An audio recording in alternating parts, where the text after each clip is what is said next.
Losing their jobs, losing their income, even losing... It certainly is unprecedented in the impact that it's had around the world. Thanks for joining us. I know we're surrounded by uncertainty. It feels like everything is changing.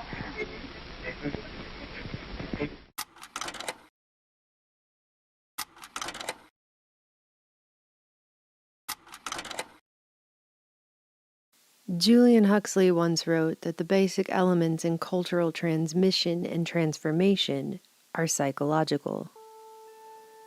This is how we change. Since time immemorial, high rituals have been performed to transform reality. Ritual, a spiritual psychodrama of conscious, deliberate actions taken to facilitate change. Changes to the whole of the environment people exist in, starting with the mental landscape of the people themselves, the place where our reality is first born a dream. Artist Sharon Devlin once bluntly described the true purpose of ritual as being a method to alter one's mind.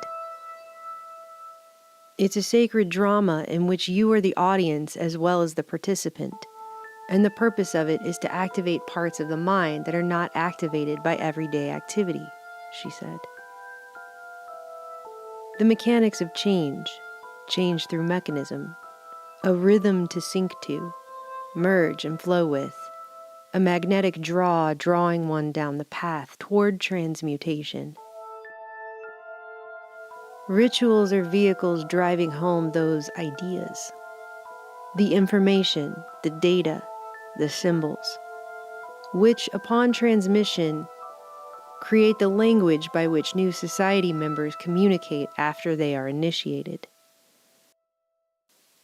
This new language imparts a new understanding through definitions the ritual generates, meaning pegged to signposts of its own self-referential process, even if the original purpose gets lost in the repetition of action.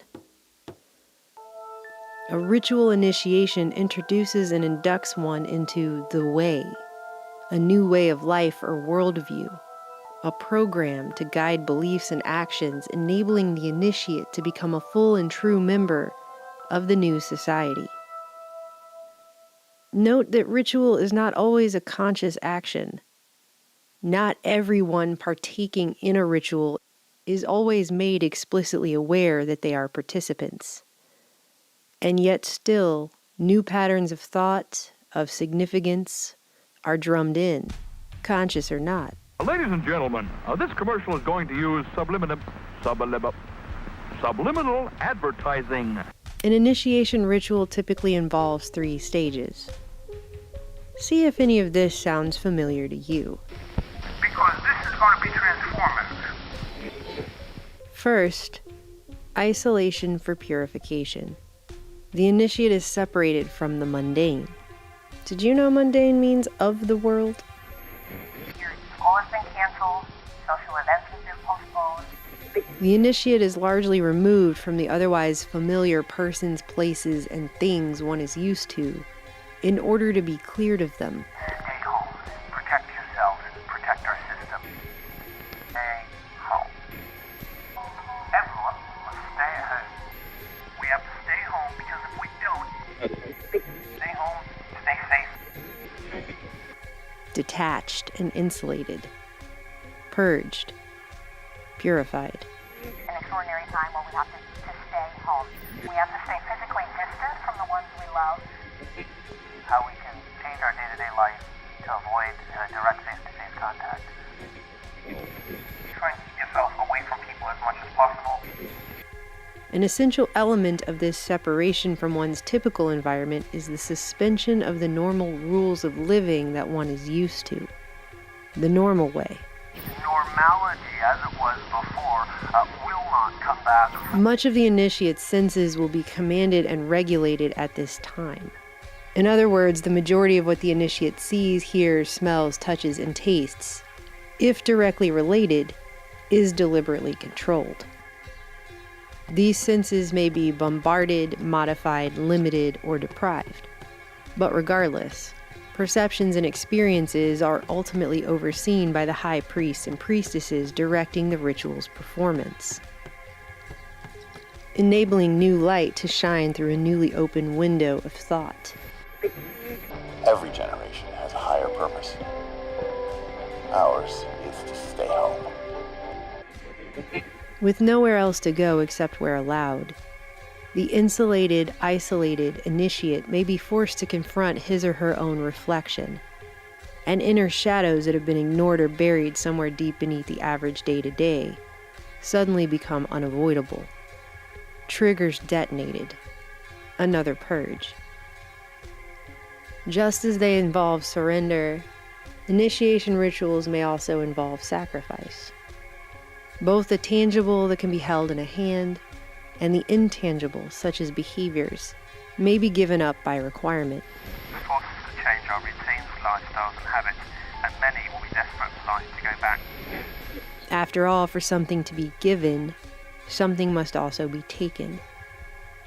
A token of submission, an ounce of blood, a pound of clay to be remolded. Society will undergo a radical transformation. Whether dramatically overt or deceitfully subtle, the ritual reinterprets. A new definition given. Training in the form of new behaviors and knowledge, including myths and codes. Our world is filled with codes, pacts, user agreements, subliminal messages.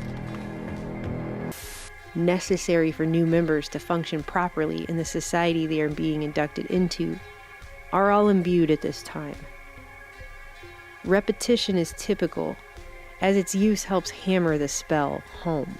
The new normal? A new normal. We have to accept a new normal. The wearing of masks may be required. Masking has traditionally played an important role in rituals of this kind. Meantime, New York City has joined Los Angeles, advising residents to cover their faces. Well, we've already seen a big jump in the number of people wearing masks. Well, they've announced that anybody who is flying on the plane is going to be having to wear a mask. See here right behind me, about half the folks in line at this market basket right now are wearing masks. Today there was a mandate that went into effect across the entire country to wear a mask. Enabling and hastening the suppression of ego to help facilitate a death of the old identity before the identification with and manifestation of a new one. Disguised under a mask and hidden away, the initiate is more easily able to transcend the self, pushed further toward that invisible line between the physical and spiritual realms. The fear that we have, the anxiety that we have, that's not just going to go away. Trauma is another aspect of this kind of initiation, and most especially to personalize the fear of death. People are dying, and nearly 6,000 Americans have died. Sometimes the act of dying is even ceremonially role-played. The dark beyond the darkness. The yawning abyss. I thought I was going to die, and I've never been faced with death before. Only after death is confronted can the initiate be symbolically resurrected, reborn anew. To go to sleep in one world and wake up in another. While the process that is playing out is quite coordinated and sophisticated in reality, it may be executed in a purposefully confusing manner. Thanks for joining us. I know we're surrounded by uncertainty. It feels like everything is changing. So that the goalposts seem to keep moving back and forth, up and down, here now there, rendering the initiate unable to find solid mental ground from which to make logical sense of anything. We're trying to figure out how to do this every week because everything changes constantly. This disorientation is key. The uncertain timing generates a general anxiety, further removing the initiate from reality and leaving him or her more susceptible to a type of Pavlovian conditioning. This weakens the defenses just as a virus would, only this has the potential to break down the individual much more completely than a virus would. I know we're surrounded by uncertainty. Whatever the finer details, the previous way of life is shed like an old skin. At the end that comes before the beginning, the change begins. This is the second phase, the transition. It's liminal time or liminal space. The word liminal literally means threshold, that we're on a threshold of a new time, a new way of doing things in our society, that there's going to be some transformation. As the old self symbolically dies and passes away, the initiate descends into a state of liminality, a sort of fever dream purgatory nowhere land, the void in the middle. Thus the old self dies as the initiate is purified. Now a white room, a blank canvas washed and primed and desperate for paint, a tabula rasa. At the same time his old existence and way of life dies, the initiate transcending it is gradually being processed, reprogrammed, and incorporated into his or her new environment. Because this is going to be transformative. It is going to be transformative on a personal basis, on a social basis, on a systems basis. We're never going to be the same again. Reformed, reconstituted, and rebirthed into the new world that awaits at the end of the tunnel.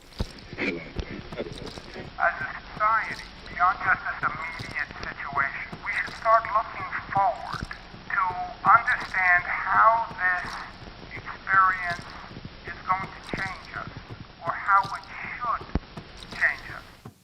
This is the final phase of the ritual, integration. And everyone wants to know, is this the new reality? It's too early to say that we're looking at something closer to a reformation. We're waking up to the new normal. When do we get back to normal? I don't think we get back to normal. This is an extraordinary time where we have to accept a new normal. Society will undergo a radical transformation. And if you're feeling alone, just remember, we are alone together. And as a new normal descends, it can feel so solitary, and yet we're all alone together. Does any of this sound familiar now?